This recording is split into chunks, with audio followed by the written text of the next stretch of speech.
Looks pretty epic, huh, guys? What's up? This is Dave Trevor. I figure, why not do an epic game review? Because I had this epic fail yesterday where I made too long of a video and I couldn't get anything up. So I figured, you know what, I'll do that other thing another time, and this time I will do Final Fantasy XIII. So this is my review for Final Fantasy XIII for the Xbox 360. Happy Hump Day, guys. Now check this out. I'm going to read you the story here. This is a pretty wild story. We'll just let this play. If it repeats the trailer again, it does. So you'll have something visual to look at. So here we go. Cocoon, a utopia in the sky. Its inhabitants believed their world a paradise. Under the Sanctum's rule, Cocoon had long known peace and prosperity. Mankind was blessed by its protectors, the benevolent fal'cie, and believed that tranquil days would continue forever. Their tranquility was shattered with the discovery of one hostile fal'cie. The moment that fal'cie from Pulse, the feared and detested lower world, awoke from its slumber, peace on Cocoon came to an end. fal'cie curse humans, turning them into magic-wielding servants. They become fal'cie, chosen of the fal'cie.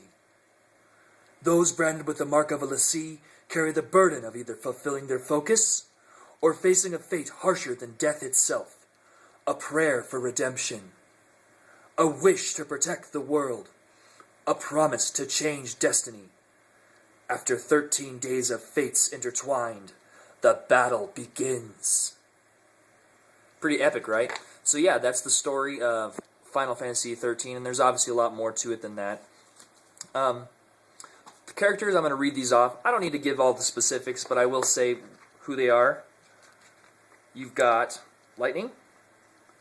She's a pretty good all-around character, real tough. You've got Sarah. She's actually not a playable character, but she's very pivotal in this entire story. You've got Snowvilliers. He is a tough badass. You've got Oerba di Vanille, otherwise known as Vanille. She's a very good magic user, and she's got a very quirky personality. You've got Hope, who's a wonderful magic user and also a great medic. I'll talk more about these different classes here in a second. You've got Saz Katsuroy. He's the black guy in Final Fantasy XIII. So don't be prejudiced of me or anything like that. This was Square Enix who made this game, not me. But he's the one black guy in the game. And then you have, finally, Oyubra Young-Fang. And she is, otherwise known as Fang. She's the toughest, most strongest character in the whole game.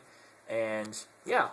So there you have it. So, I want to get into the plus points of this. I mean, obviously you guys can see, this is just the trailer. But look at these graphics. I mean, this is just absolutely gorgeous. This is by far, in my opinion, at this point in time, I think it's probably the best looking game on any console I've seen. And just to prove my point, I'm actually going to fast forward some screens here. I've got a save file loaded up so I can kind of show you the graphics, because there was a point I want to show with you, and it has to do with the detail. The detail is just unbelievable. So I'm going to move my camera here for a second so I can actually see what the heck I'm doing. Reading the storage device. How's your guys' week been going? Hope you guys are still having a happy... well, it might be Happy Hump Day for some of you if you're in, what do you call it? If you're living in different parts of the world, but for the rest of us, it's Thursday, so I hope you guys are having a happy Thursday. What'd you guys end up doing this week? Go ahead and leave me a comment in the comment section below or on my channel page. Let me know what you guys have been up to. Okay, so we're going to get this loaded. Another cool thing about this game is that when you load up the game, it kind of rehashes the story, which is great because the reason it does that, it just kind of recaps everything where you left off. And I always thought that was kind of a nice feature because sometimes RPGs, well, for the most part, RPGs can be pretty darn confusing and there can be a lot to them to the point of where you're kind of just like, okay, where the hell was I? And this game fixes all that if you don't mind reading. If you don't like reading, well, then tough luck. So yeah, I'm going to show you this. I'm going to turn around here and just so you can take a look at Saz, see if I can get him closer to the screen. Yeah, would you look at that? I mean, look at the detail on him. It's kind of amazing. If let's see if I can get a closer. There we go. I mean, look at that. And it's really smooth. It runs at a gorgeous. And look at the detail on his face and his skin and the hair. I mean, that's wild. It runs at a beautiful 60 frames per second. And so that was one of the plus points is the graphics. Like I said, just amazing, amazing game. Another really cool thing is the battle bosses. Let me just gonna walk around here real quick and get to a bad guy, so you guys can check out how fast and furious this is. This is easily the most fastest and intense thing I've ever seen in any sort of video game. I mean, just kind of watch this, okay?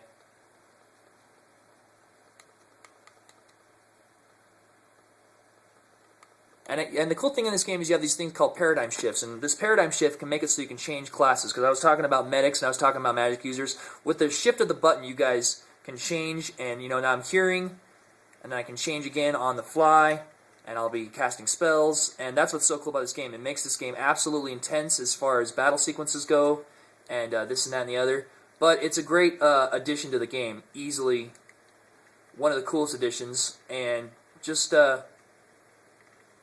I mean, what else can be said about it than that?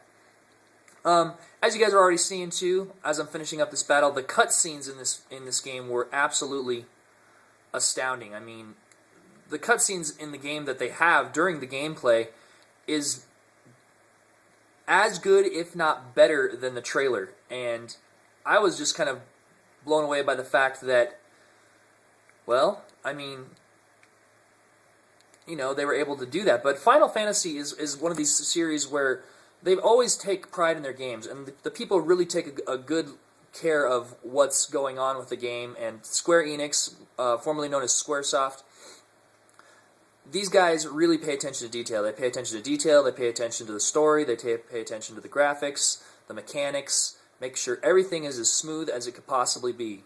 And because of that, well, you've got another classic Final Fantasy. Now, even though it is Final Fantasy, sadly, I know you're going to probably all hate me out there, but I wanted to be fair, and there are some minus points that I wanted to bring up, so just about done kicking this guy's butt. But, one of the minus points that I had about this game was actually, believe it or not, was the story. The story was, to say the least, complex. But that's not the drawback. The drawback was that it was too much. It was too confusing at times. You've got the fal'cie, you've got the fal'cie, you've got leclef.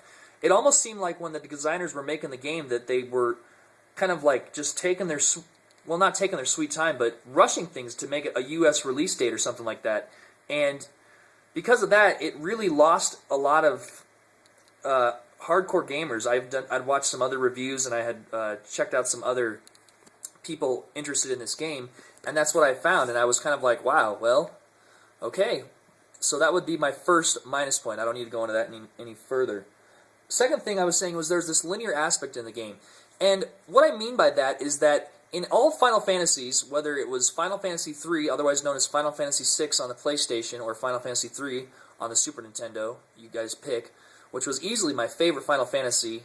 I know, hard to believe, Final Fantasy VII was not my favorite. I thought Final Fantasy VII was amazing, but Final Fantasy III just really struck a chord with me. So if you guys disagree with that, go ahead and leave me a comment in the comment section below, or a question about like, oh man, you're crazy, how could you think that? That's insane, you must be out of your freaking mind. But getting back into it, the linear aspect in this game, what I mean by that is it's real A to B. Basically, until you hit Chapter 11, you go from point A to point B, defeating boss, fixing tasks, and doing this and that and the other.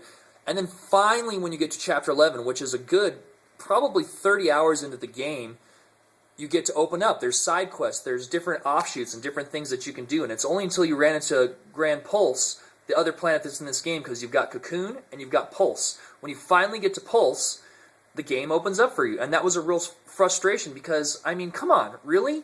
All the other Final Fantasies made it so that you'd have side quests right from the get-go for the most part. I mean, you'd have to kind of do things here and there, but then, you know, side quest after side quest after side quest. So that was my first little qualm. The second qualm I had, that was my second qualm. The third qualm that I had was, this is the only Final Fantasy I have run into yet that did not have any towns. Yeah, I know. You even go through a town and you can't even take a distraction and go talk to the townspeople. You just can't do it.